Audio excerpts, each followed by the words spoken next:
Hello' everyone, কি খবৰ তোমালোকৰ? আশা কৰিছোঁ তোমালোক সকলোৱে ভালে কুশলে আছা। নমস্কাৰ, মই দিগন্ত। আজিৰ ভিডিঅ'টো পৰীক্ষাৰ বাবে প্ৰস্তুতি চলাই থকা শিক্ষাৰ্থীসকলৰ বাবে ছুপাৰ হেল্পফুল হ'ব।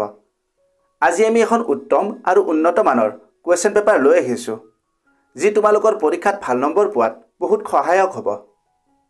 সকলো তথ্য ভালদৰে আয়ত্ব কৰিবলৈ তোমালোকে এই ভিডিঅ'টো সম্পূৰ্ণ কৰি শেষলৈকে চাবা। ভিডিঅ'টো যদি তথ্য সমৃদ্ধ হয় আৰু ইয়াৰ দ্বাৰা উপকৃত হ'লে লাইক আৰু শ্বেয়াৰ কৰিবা। চেনেলটো যদি ছাবস্ক্ৰাইব কৰা নাই, দৰকাৰী আৰু তথ্য সমৃদ্ধ ভিডিঅ'ৰ নটিফিকেশ্যন পাবলৈ চেনেলটো ছাবস্ক্ৰাইব কৰি লোৱা।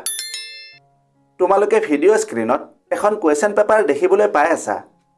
পৰীক্ষাৰ বাবে প্ৰস্তুতি কৰোঁতে প্ৰশ্নকাকত অনুশীলনক এক উত্তম প্ৰস্তুতি কৌশল বুলি গণ্য কৰা হয়। কুৱেশ্যন পেপাৰ প্ৰেক্টিছ কৰাৰ লাভ বহুত।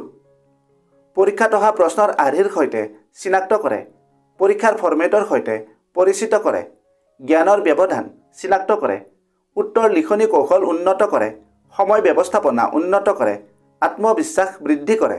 ইয়াৰ উপৰিও আৰু বহুতো লাভালাভ আছে। কুৱেশ্যন পেপাৰ প্ৰেক্টিছ কৰোঁতে এটা সময় নিৰ্ধাৰণ কৰি ল'বা।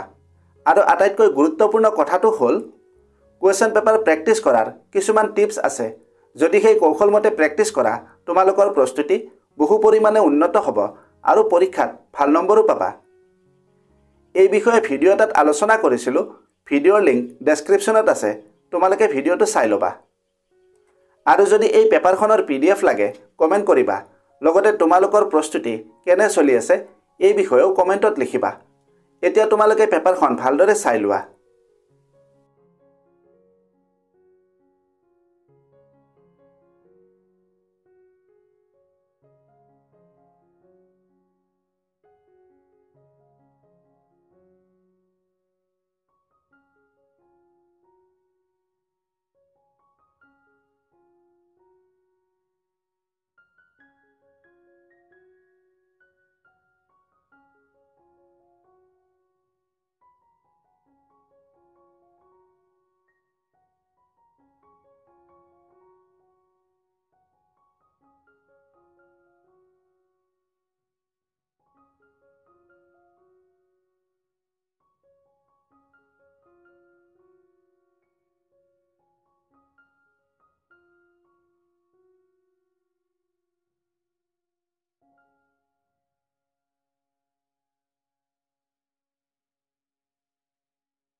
ভিডিঅ'টো যদি হেল্পফুল হৈছে, তেন্তে বন্ধু বান্ধৱীৰ লগত এই ভিডিঅ'টো শ্বেয়াৰ কৰিবা আৰু লাইক কৰিবা।